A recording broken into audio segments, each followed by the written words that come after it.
Et on est au Palais de Chaillot, l'endroit donc historique où s'est passée la déclaration des droits de l'homme.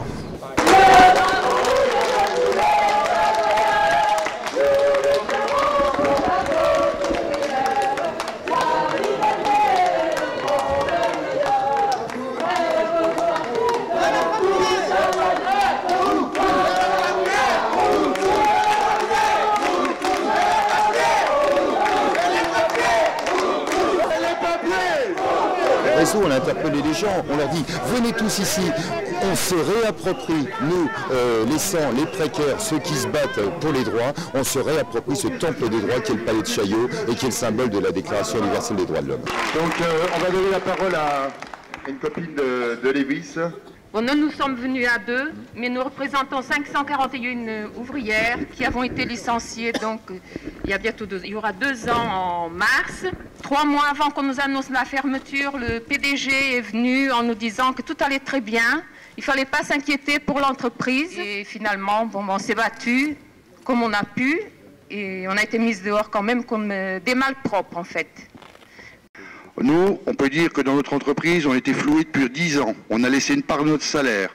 On a redressé l'usine, on nous a promis grand-chose. Pour en finir, on nous a fermé l'usine, on a été jetés comme des malpropres. Mais je peux vous passer un mot. Soyez solidaires, n'ayez pas peur d'eux. À la force de fréquenter les ministères, moi je peux vous le dire, j'ai pas honte de mes mots. C'est tous des pourris. Des pourris. Faut pas avoir peur, faut leur foncer dans le lard. Mais non, il y en a marre. Prenons des matraques. Pourtant, je suis pas révolutionnaire. Je suis pas un Che Guevara, mais je suis obligé de faire comme ça. Alors c'est pour ça, on sait ce qui va nous attendre. Et c'est pour ça, il ne faut pas que ça continue, il faut que ça arrête, il y en a marre. Je passe la parole à mon copain.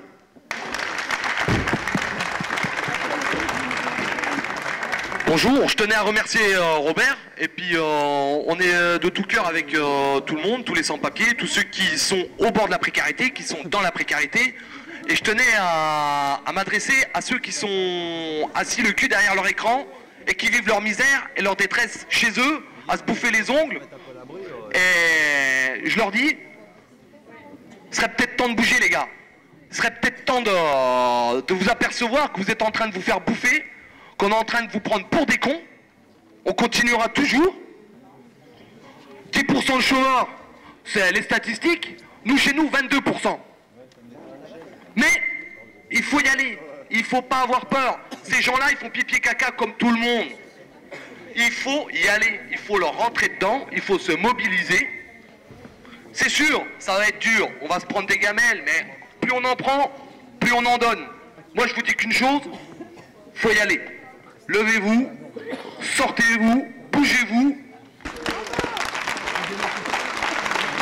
Alors je pense que d'ici ce soir, beaucoup de gens vont arriver, sachant aussi qu'il y a d'autres personnes qui sont étrangères à cette action, mais qui vont venir aussi tout à l'heure, puisqu'il y a 2 pièces de théâtre qui se jouent tout à l'heure. Ça fait donc 1 millier de personnes qui vont se déplacer pour venir voir ces 2 pièces. Et bien entendu, on le répète, et on espère qu'aucune contrainte extérieure n'interdira la tenue de cette pièce, puisque nous, au contraire, on a envie que ces pièces se jouent, bien évidemment. Parce que la culture, c'est aussi notre combat permanent. Mais les flics vont arriver là. Bah, bien sûr, bah, bien sûr. Et les autres... Merci de pouvoir et de devoir faire pression sur vos gouvernements pour régulariser cette situation intenable, de la régularisation de tous les sans-papiers avec carte de 10 ans et la réhabilitation de la dignité humaine. À votre bonne conscience. Au revoir.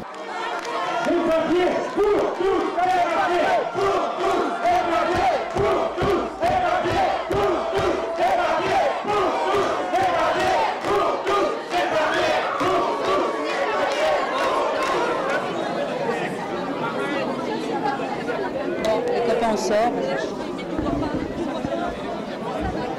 Oh là.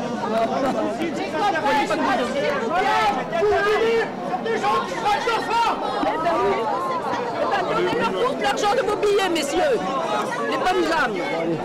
Vous vous faites rembourser, vous leur donnez votre argent, monsieur.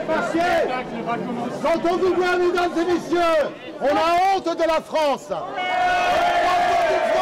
On a honte de la France. Regardez-vous. Regardez-vous. Vous avez le courage de vous regarder dans la glace. Vous n'avez pas honte. Bande de nantis, bande de repus, bande d'indifférents. Le monde va s'écrouler sur votre tête. J'ai honte de la France. Vous êtes honteux. Le pays de la commune, le pays des droits de l'homme. Vous êtes ici dans le temple des droits. C'est un Français qui, il y a 52 ans, a ratifié ici même la Déclaration universelle des droits de l'homme. Vous n'avez pas honte, bande de nantis, allez roupiller dans votre poussière. Vous me faites honte. Vous êtes un Gervais.